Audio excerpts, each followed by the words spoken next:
Bonjour et bienvenue sur Guidance vers la lumière, j'espère que vous allez bien, je suis ravie de vous retrouver pour une nouvelle guidance à tendance générale, donc ne prenez que ce qui résonne en vous comme d'habitude. Aujourd'hui je vais me pencher sur la thématique vous et votre autre, à savoir quels sont les messages et l'énergie qui passent entre vous. Allons-y avec le fin de siècle Keeper. Voilà, ça c'est le nom de l'oracle pour ceux qui sont intéressés. C'est parti. Vous et votre autre c'est la personne à laquelle vous pensez tout simplement, quel que soit le genre. Hein. On parle d'un certain lien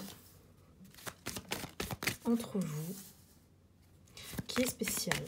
Je ne mets pas de connexion ou de mots dessus, c'est vraiment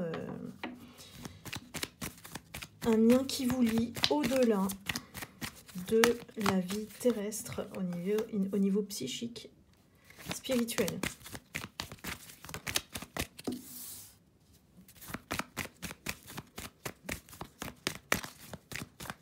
J'ai l'impression que c'est un lien qui a pris beaucoup de maturité. On a grandi de part et d'autre puisque j'ai l'homme mature à côté de vous, la femme mature.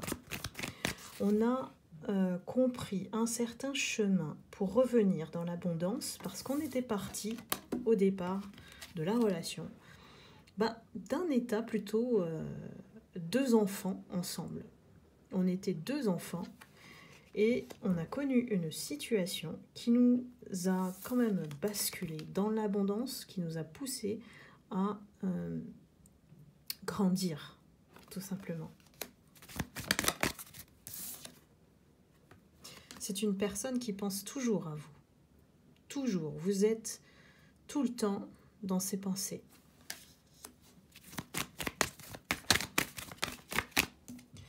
C'est comme si on faisait un état de bilan de votre lien. J'ai une évolution vraiment mature, hein, de part et d'autre, vraiment, des deux personnes. Hein. On a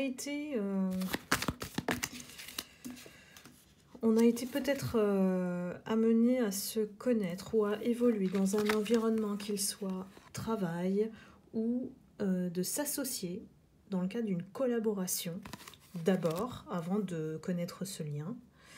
Et cet homme a changé grâce à vous. Il a pris de la richesse. On parle de richesse, ça peut être aussi quelqu'un qui a un certain statut, donc qui s'habille bien, qui a un costume, mais ça peut être aussi une personne qui s'est enrichie dans l'intérieur grâce au changement que vous avez initié en lui ou en elle.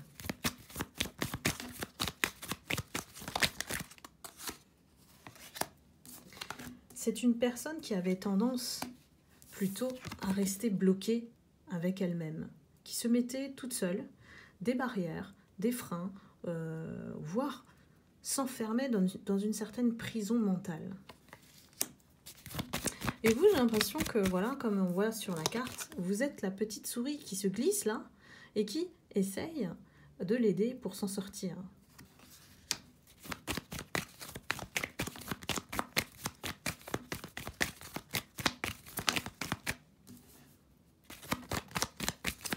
Je continue.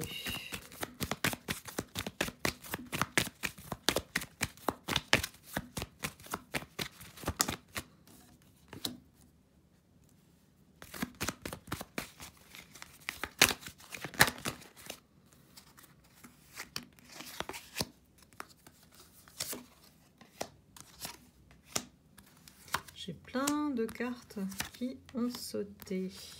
Bien. Alors, j'ai une personne qui a su tout de suite que cette relation, ce lien, était destiné. Et ça doit être vous. Parce que vous avez essayé, hein, on voit, hein, vous avez essayé de le réveiller, vous avez essayé de l'aider à se sortir de ses peurs, de ses peut-être ses dysfonctionnements, on va dire au niveau du mental. C'est quelqu'un qui se refusait peut-être d'aimer, qui se refusait à sortir de cette prison. Peut-être par peur aussi de l'inconnu, hein. Ça peut être tout simplement ça. Et vous l'avez deviné tout de suite, vous l'avez ressenti. Il y a eu une transition, une période assez difficile parce que il y a eu des affaires qui vous ont peut-être séparés. Tout dépend dans le cadre dans lequel vous évoluez, hein, travail ou une association entre vous. Peut-être que vous étiez proches même au départ et que la cour ici, la justice, a changé la donne. En quoi cette personne est aujourd'hui très préoccupée. Préoccupé par quoi? Parce qu'en fait, il a compris le piège dans lequel il est tombé à cause de la tierce. Et la tierce, on le sait, c'est une personne qui est fausse, qui a réussi à le détourner pour une question, alors, soit, tout dépend des situations, soit d'intérêt, soit d'argent. Donc, face à ça, après avoir pris du recul, votre autre l'a malheureusement compris trop tard, qu'il a fait le mauvais choix et qu'il a suivi cette personne, cette tierce. Donc la tierce, ça peut être une femme, ça peut être une situation autre, ça peut être un groupe qu'on suit, ça peut être voilà, ça peut être beaucoup de choses, mais c'est une énergie en fait qui s'immisce dans votre lien et qui vous empêche donc d'être ensemble. On me parle du fait qu'il a réalisé que vous êtes la femme depuis le début qu'il lui fallait. Voilà. On parle de la femme, voilà, la femme sacrée, quoi, la féminin sacré. Que vous êtes un cadeau en or et qu'il n'a pas su identifier, comprendre à cette époque, à cette période. Que vous avez eu à attendre après lui, qu'il se réveille, que vous avez espéré de la communication, des messages qui ne sont jamais venus. Voire le lien, voilà, la communication a été coupée. Et on parle effectivement du fait qu'il regrette de ne pas s'être investi dans cette relation. Aujourd'hui, voilà dans quel état il est. Il est en... Alors on parle de mauvaise santé, ça peut être une mauvaise santé psychique, mais je pense aussi que ça a dû avoir une incidence sur son physique. Qu'aujourd'hui il est affaibli et que il se retrouve finalement seul. Il était entouré d'une certaine communauté, voilà, de personnes qui peut-être étaient pauvres comme lui au niveau intérieur. Là, je vous parle intérieur. Des gens qui freinaient en fait ses ambitions, ce qu'il souhaitait faire, qui avaient des attendus pour qu'il reste aussi pauvre qu'eux dans leur coquille vide. À un moment donné, il a compris qu'il fallait s'en éloigner. Que pour garder son statut, on voit bien une personne quand même assez aisée, qui prend ses clics et ses claques, ses valises, et puis s'éloigne de cette communauté pauvre. C'est une pauvreté d'âme, là, hein, on me parle de pauvreté d'âme. Pour redevenir le masculin sacré. Et pour ça, il a dû accepter de renoncer à beaucoup de choses. À faire un nettoyage complet de son entourage, voire, on me parle ici, peut-être qu'il a entamé une relation, alors soit avec la tierce, si c'est une femme, un homme, soit il y a des choses qu'il a dû régler pour se libérer. Et ici, on parle quand même d'un contrat, on passe devant une juridiction, un notaire, une administration. Donc il y a quelque chose de très officiel en termes de séparation ici. Je prends la suite.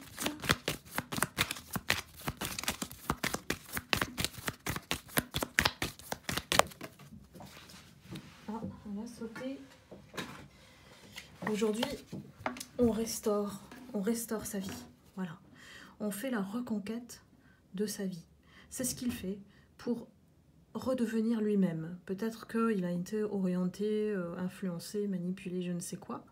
Je n'ai pas la précision, mais en tout cas, il y a quelque chose qui l'a détourné de vous. Et pour déjà revenir dans sa propre identité qu'il a perdue, il doit faire la démarche de restaurer sa vie. Il n'est même pas encore en train de penser à revenir vers vous, hein, cet autre. C'est quelqu'un qui doit retrouver son équilibre et rétablir son être intérieur qu'il a oublié d'écouter. Voilà.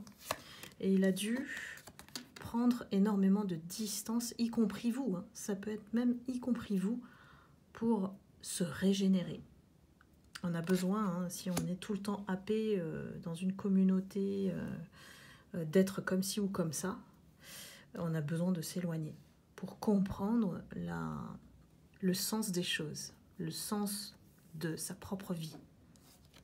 Donc on rebâtit son foyer, son intérieur, sa vie. On met des choses qui sont beaucoup plus riches, beaucoup plus tranquilles. Vous voyez, il n'y a personne. Hein, donc, on s'entoure de beauté pour se sentir bien. Chasser la pauvreté. On l'a affronté, ou peut-être ça peut être aussi un signe que, suite à la séparation, on s'est appauvri aussi, financièrement. Et qu'on doit s'éloigner, trouver son chemin spirituel ici. On doit s'ouvrir au spirituel pour redevenir une personne avec son entièreté, son unicité. Donc là, c'est vraiment la quête de sens de votre autre dont on parle dans cette guidance. Vous avez été le déclencheur. Il a dû subir un certain nombre de vagues de foudre karmique, je dirais, pour redevenir qui il est réellement, retrouver son identité. On me parle d'identité perdue. Voilà mes lumières. Eh bien, écoutez, j'espère que cette guidance vous aura parlé. J'espère que cet autre, voilà, va se métamorphoser en papillon et aller mieux. En tout cas, on lui envoie beaucoup de lumière, voilà. Et je vous envoie également beaucoup d'amour et de lumière, comme d'habitude. N'hésitez pas à liker, à commenter. Je vous lis avec plaisir et je vous retrouve très vite pour une prochaine guidance. À bientôt. Bye bye.